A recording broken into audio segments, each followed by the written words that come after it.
Most college mysteries begin after students arrive on campus.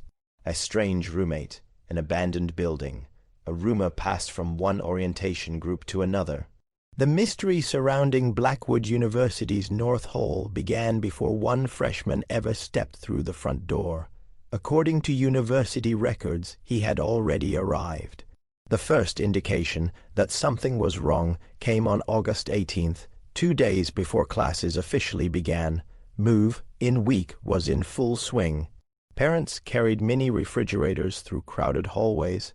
Resident advisors handed out keys. Orientation leaders directed traffic. Hundreds of students arrived every hour. Everything felt chaotic but normal, until a housing coordinator noticed a discrepancy. According to the residence system, freshman student Andrew Mercer had already checked into North Hall. The problem was simple.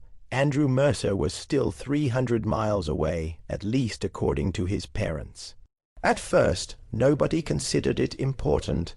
Administrative mistakes happen constantly during move-in week. The housing coordinator assumed someone accidentally scanned the wrong identification card. She made a note and moved on. Then Andrew's parents called. According to records later reviewed by student investigators, the family contacted housing because they planned to arrive the following afternoon. During the conversation, the coordinator casually mentioned that Andrew had already checked in. Silence followed, then confusion. The family insisted Andrew was standing beside them in their kitchen. The coordinator checked again. The record remained unchanged. Check-in completed, room assigned, access activated, time stamped 12:37 in the afternoon, nearly 24 hours before Andrew was supposed to arrive.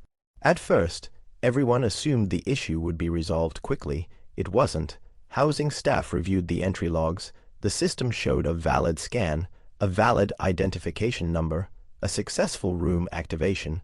Everything appeared legitimate. Then another detail emerged. Someone had used Andrew's dorm access card, not once, multiple times. According to building records, the card had already opened the main entrance, the elevator, and the hallway leading toward his room. Investigators later described that moment as the point where a clerical error became a mystery. The university attempted to recreate the sequence. Nothing made sense. The access card assigned to Andrew had never been mailed. It was waiting inside a packet scheduled for pickup upon arrival. Yet building logs clearly showed the card moving throughout the dormitory. Then came the security footage. North Hall maintained cameras throughout common areas. University staff reviewed recordings connected to the access logs. According to accounts later shared among students, the footage revealed someone entering the building at exactly 12:37. The figure approached the front desk, collected a welcome packet, then disappeared into the elevator. The footage should have solved everything. Instead, it created a larger problem. Nobody could identify the student. Staff members who worked the desk remembered the interaction. Yet when shown the footage later, none recognized the person. The face felt familiar, but nobody could place it.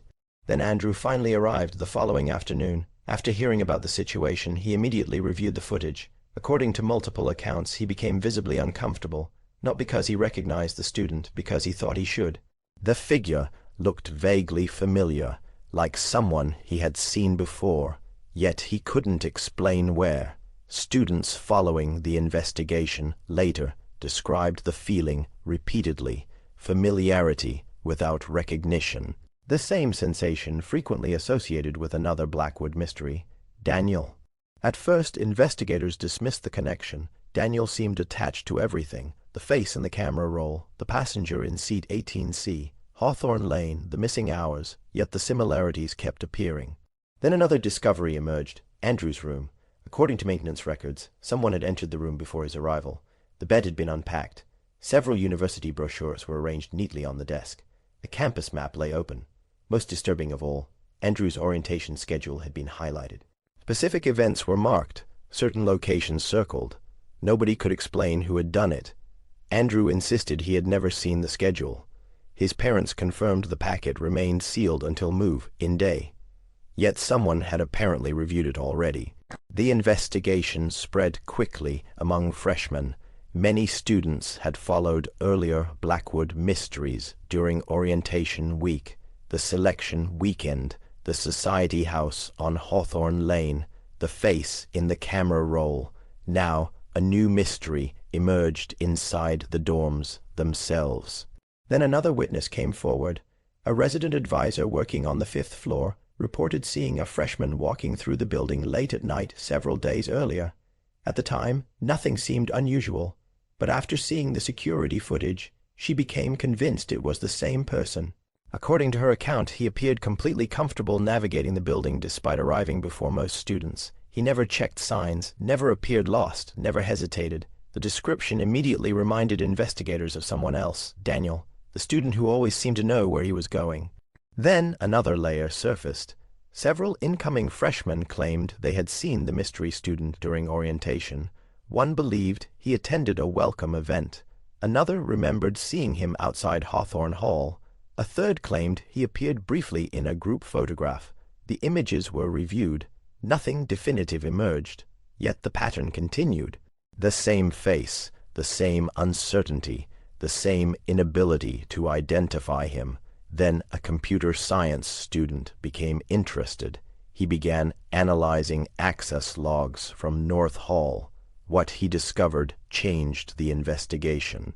The mystery student had not only entered Andrew's room, he appeared to have visited several rooms belonging to freshmen connected to previous Blackwood incidents, students who attended selection weekend, students connected to Hawthorne Lane, students who later appeared in the face in the camera roll.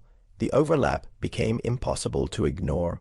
Then another contradiction appeared. According to housing records, several of those rooms were still empty at the time. No students had moved in, yet access logs showed someone visiting them repeatedly. The investigation intensified. Then came the archive discovery. A graduate student researching Blackwood history uncovered references to an earlier incident, 1988.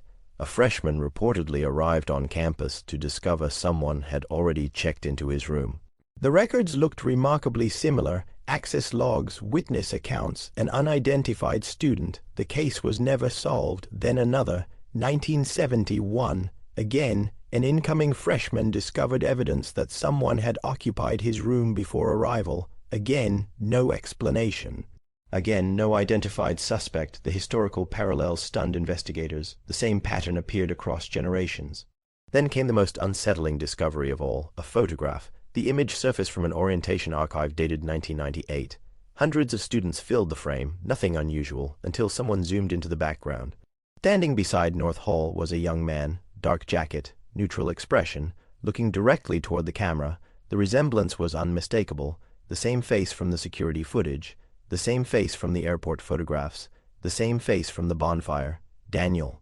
The image transformed the entire investigation, because for the first time, evidence suggested Daniel's connection to Blackwood extended beyond orientation events and mysterious gatherings. He appeared connected to student housing itself, to arrivals, to assignments, to the very beginning of campus life. Then Andrew received an email. The message arrived from an address that no longer exists. No sender name, no signature, no explanation. Only one sentence, "Welcome back." Investigators immediately focused on the wording. Andrew had never attended Blackwood before. He wasn't returning, he was arriving. The phrase made no sense. Yet students following the mystery recognized it instantly. Similar wording had appeared in the letters. Similar phrasing surfaced throughout earlier investigations. The connection deepened. Then the email vanished, not deleted, not archived, gone. University technicians could not locate it. Andrew had screenshots. Friends had seen it. Yet the original message disappeared completely. Today, North Hall continues housing incoming freshmen every year. Most students never hear the story. Most never learn about the access logs, the footage, the email, the room that appeared occupied before its resident arrived. But according to those who investigated the freshman who checked in first, one question remains unanswered: who checked into Andrew's room? Because if the logs were authentic, the witnesses accurate, and the photograph genuine, Then someone arrived before Andrew ever set foot on campus. Someone who already knew where he would live, someone who already knew which students mattered, someone who had apparently been appearing throughout Blackwood history for decades.